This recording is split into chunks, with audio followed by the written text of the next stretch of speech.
First up, right here on hour number 2 of the Rich Eisen Show, in a tradition unlike any other, for a third consecutive year, helping us choose from a list of phrases and words that I don't understand sometimes come out of my mouth, but Chris Brockman writes down as potential future fantasy team names.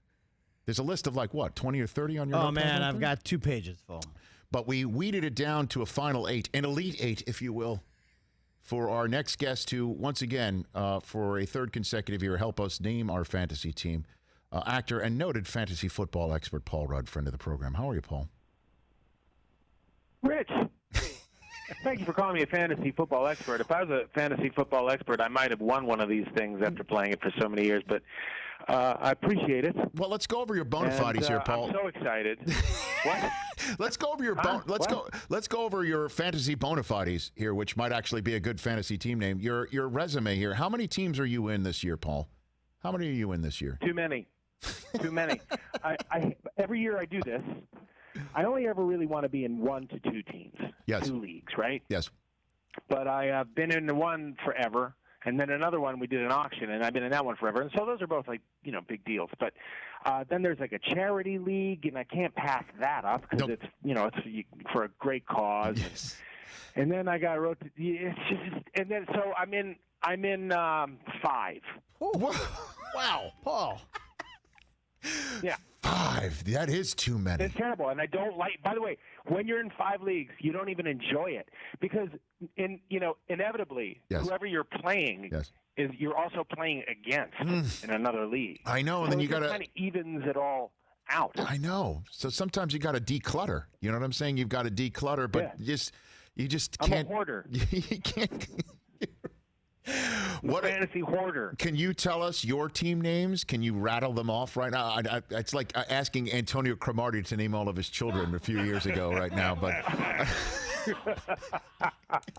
I can't. I think. You know what? I think I can. Okay. What do you got? One of them is Tears of Elegance. Okay. Another is Sounds and Smells. Okay, very good. Sounds and smells.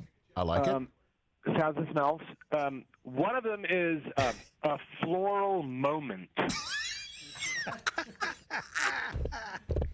A floral moment. And, okay. Yeah, a floral moment. I think a little bit like you guys. Sometimes you'll say something and then you'll remember it and write it down. Yes.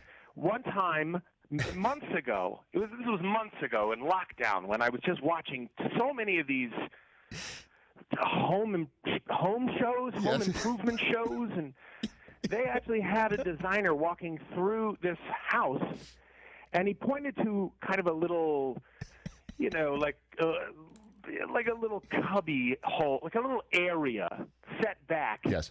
And he said, "This is a wonderful place for some floral moments."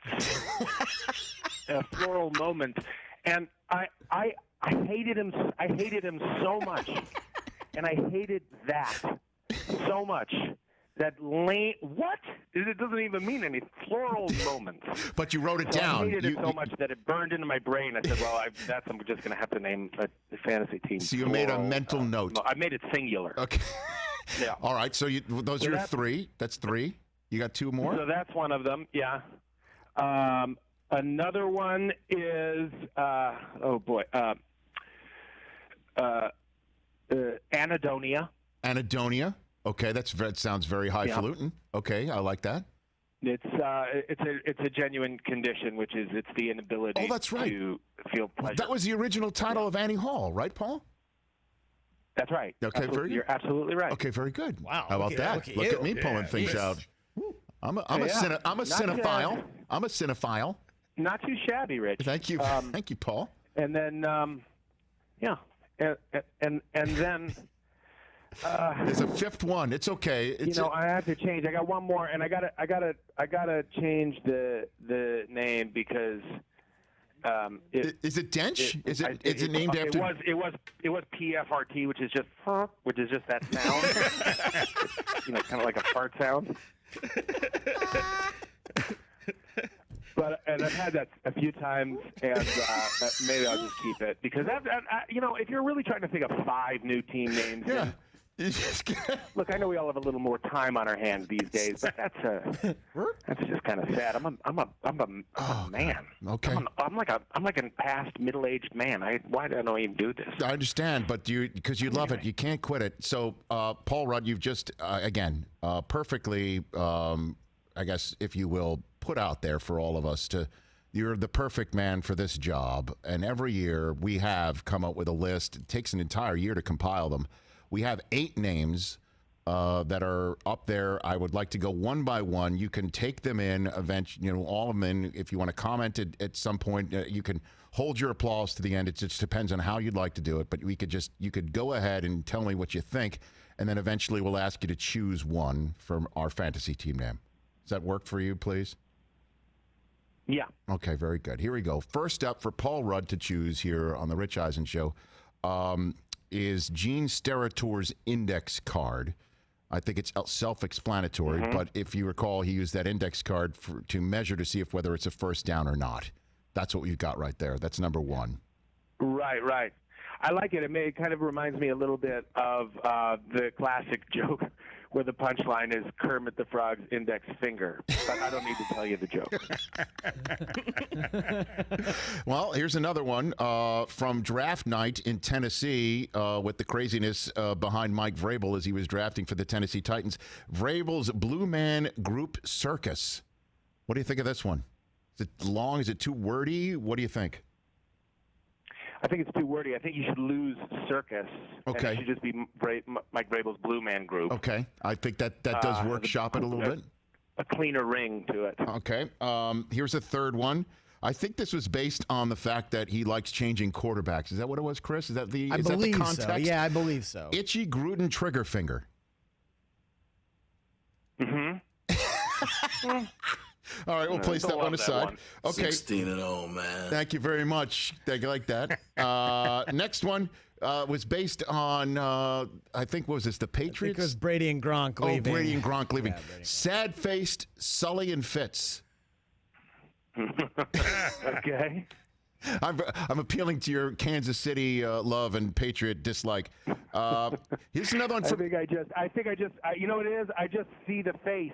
Yeah. Because to me, one of the funnier things in life is when people, like real passionate fans, older guys, paint their face, and they're way into, they're just so into it, and then their team loses a big game, and they always cut to the really dejected fan that's in face paint.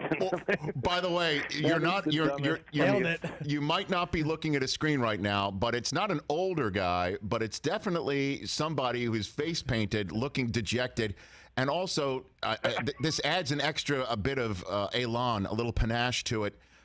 He does look like he's totally hammered and red-eyed, okay? So now he's going to have a bad come down from his drunk. Tears. Yeah. Totally. I'm not looking at a screen. I'm not watching the show, Rich. But you nailed it, though. I can picture it in my mind.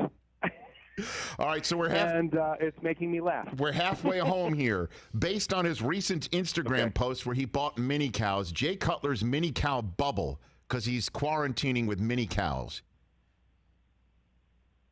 He is. He's got like real cows, like real actual miniature cows. Real miniature cows that he's posing with on our screen right now. Jay Cutler's mini cow bubble. Okay.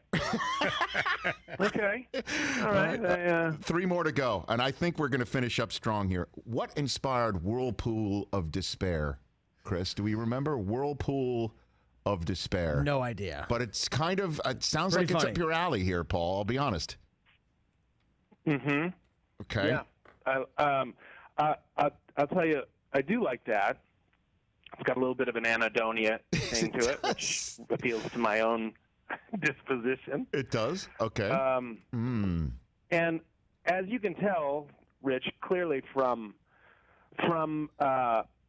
my other team names in the past. I like just arcane statements that don't have much to do with sports. Whirlpool of despair. Teams or players or people involved. Or just grand dames of theater and screen and a stage. Dench! Exclamation point. Oh, that's right. You're referring to one of my old names for my keeper league, Dench! Exclamation point, right, Paul? Dench with the exclamation point. Yes. The one thing I liked about Dench was the exclamation. Only team name I ever had that had an exclamation point in it. How did it do? How did it do? How did Dench do? You know what? Did pretty well, actually. I mean, I didn't win. I think I came in second that year. Unlike Dame Judi Dench, who comes in first every year. Every year. In our hearts.